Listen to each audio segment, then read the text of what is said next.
Amani Ensoh was born in Masisi, the only son among 5 children. His father, a stern ex-soldier, believed that real men don't cry. His mother, overwhelmed by housework and her husband's temper, seldom intervened. From an early age, Amani grew big and strong, towering over his classmates by the age of 8. Unfortunately, his size came with a dangerous lesson. Whenever someone upset him, a shove or a glare ended the problem. He never learned to reason, he learned to dominate. The root of it all lay deep at home. His father praised toughness but mocked kindness. "If anyone touches you, touch them twice as hard," was his father's favorite saying. Love was rare in that household, only power got attention. By age 10, his nickname was the Rhino. If another child took his pencil, he would slam their desk to the floor. If someone beat him in a game, he would block the school gate until they cried for mercy. Teachers feared disciplining him. His father was quick-tempered and influential in the community. Secondary school gave Amani more size, more muscle, and unfortunately, more arrogance. He bullied smaller boys for lunch money, shoved prefects who tried to control him, and forced teachers to look the other way by threatening to have a word with his father. Sports gave him an outlet. He was unstoppable on the soccer field. But even there, he fouled players deliberately, mocking anyone who got injured. His classmates both feared and admired him. He could protect you if you stayed on his good side, but crush you if you didn't. When Amani got into trouble, as he often did, his father defended him, saying, "My boy is just strong, not wicked." But everyone else knew better. Strength had turned into cruelty. At university, Amani's physique made him a minor celebrity. He joined the student union not to serve, but to control. He collected dues from weaker students, threatened rivals, and intimidated lecturers to get better grades. On weekends, Amani was the feared face at campus parties. If someone danced with a girl he liked, the music stopped, literally. One glare from him, and DJs pulled the plug. He believed life was about bending others to his will.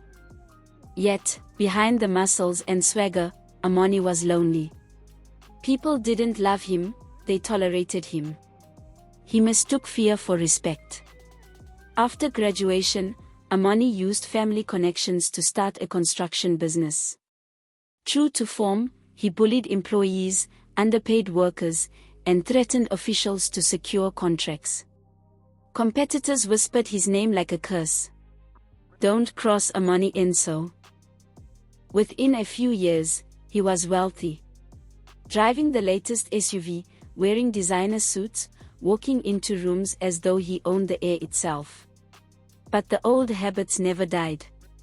He pushed people around in board meetings, shouted at government officers, and used his size like a weapon. One day, Amani's company bid for the largest project of his career. Building a multi-million-dollar highway. It was his golden ticket to becoming one of the country's richest men. All he had to do was win over the new Minister of Roads, Joseph Owusu. When Amani stormed into Basham's office with his usual arrogance, he met not a timid bureaucrat, but a calm, confident man who didn't flinch. "Mr. Ensoh," the minister said evenly, "I've heard about you. I hear you're persuasive." Amani smirked. "I get things done." Basham replied, "So do I. But I do it without fear or favor. Try to intimidate me, and this meeting ends now." Amani raised his voice, towering over Basham. "Do you know who I am?" Basham stood too. Although not as tall as Amani, he carried himself with controlled strength. "I was a boxer before politics," he said calmly. "If you want to settle this with muscle, I'll gladly meet you at the gym. But in business, you'll use honesty and respect, or you'll get nothing." For the first time in his life, Amani's power failed him. Amani was not a man who accepted defeat easily. When Basham rejected his bid, Amani resorted to every dirty tactic he knew. He sent an envelope stuffed with $50,000 through a middleman with a simple note. "This is just a handshake. There's more where that came from." The envelope came back untouched with a note. "Keep your handshake. I wash mine often." Amani used his contacts to tail the minister's children, sending photographs of them at school to Basham's office, a silent warning. Basham responded with a press conference, exposing Amani's intimidation and vowing to deal with corruption in any form. Amani hired men to tamper with a competitor's equipment, hoping his bid would appear as the only reliable choice. CCTV footage caught everything. Within a week, security agencies raided his offices, seized documents, and froze his accounts. Headlines screamed, "Bullying tycoon caught in corruption scandal." Investors fled. Suppliers refused to work with him. Banks recalled loans. His sisters cut ties, and his once proud father called him a disgrace to the Ensoh name. One evening, in a last-ditch effort, Amani confronted Basham at a public event. Furious and desperate, he grabbed the minister's arm, trying to intimidate him in front of everyone. Basham turned sharply, his boxer's reflexes still sharp. With a firm twist, he broke Amani's grip and pushed him back so hard he stumbled into a table. Cameras flashed. Guests gasped. "Touch me again," Basham warned coldly, "and I won't call security, I'll handle you myself." The room fell silent. For the first time in decades, Amani, the Rhino, felt something he had never felt before. Fear. With nowhere else to turn, Amani finally swallowed his pride and walked into Basham's office, not as a roaring lion but as a beaten dog. His expensive suits were sold to pay debts. His luxury SUV was gone. He looked older, thinner, and defeated. "Sir," Amani said quietly, "I came to apologize. I have lost everything." Basham studied him. "No, Amani. You haven't lost everything. You still have your life, and the chance to live it differently." Amani buried his face in his hands. "I don't know how to change. I've been this way all my life. I only know how to fight." Basham spoke firmly.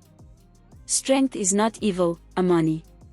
But strength without character is poison. You used fear as a weapon, but fear always turns against its master. Respect, kindness, fairness, these are harder to build than fear, but they last longer. If you want to rise again, you must rebuild from the ground up, brick by brick, without bullying anyone." This time, Amani listened. Basham introduced him to ethics trainers, business mentors, and psychologists to help him unlearn years of toxic behavior. Amani visited every former employee he had mistreated, apologizing in person and paying what he owed. Some spat in his face. Others forgave him.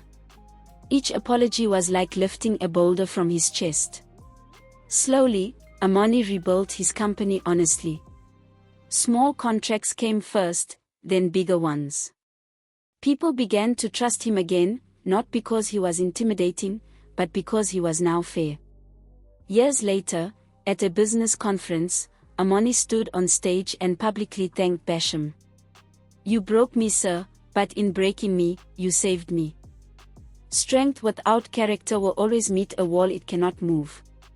Fear may open doors quickly, but respect keeps them open forever. True power is not the ability to dominate others, but the courage to change yourself. What is your takeaway from Amani's story? Share in the comments below. Like and subscribe for more stories that entertain, inspire and uplift.